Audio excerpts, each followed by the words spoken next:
I had major buyer's remorse after buying our RV because I do not make big purchases like this ever.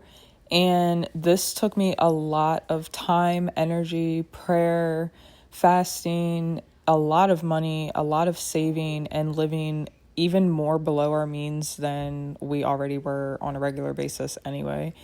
I heard a lot of comments like, we're balling because we bought an RV. Well, maybe balling on a budget is more like it because I do not have a ton of money.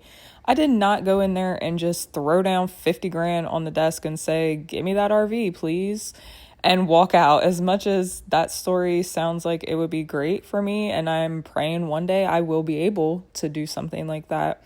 But that just was not our story or the case. My credit score was a big factor in the interest rate for our RV. And because my credit score was excellent, I was able to get the lowest possible interest rate, which did help tremendously. However, I also didn't have credit history because I don't put anything on credit. So they had nothing to go based off of that. And loans and banks were not trying to give me a loan for the RV because of this. So that ended up putting my interest rates higher. Either way, my monthly payment for the RV is still tremendously lower than rent or even mortgage. So I'm still blessed either way, and we're going to still be able to save tons of money while still also living below our means and also having the occasional fun. Their big factor into my monthly payments was the fact that I did not put down 10% because we needed all of these things to get our RV up and running. And this is what I spent the other 10%,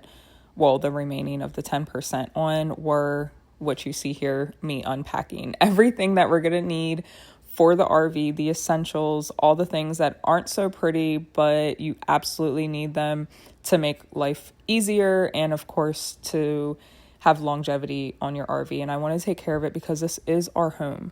Fun fact that's not so fun is make sure you guys change out your RV locks because I have seen so many videos about how the keys work in almost every other make and model of RVs, so change that out immediately. And if you're a single mama or someone that's on low income especially, then continue to follow along, and I'm glad you're here because I will be posting videos on how we did this more in detail and how you can make this a reality for yourself, as well as how we're staying at our campsite free.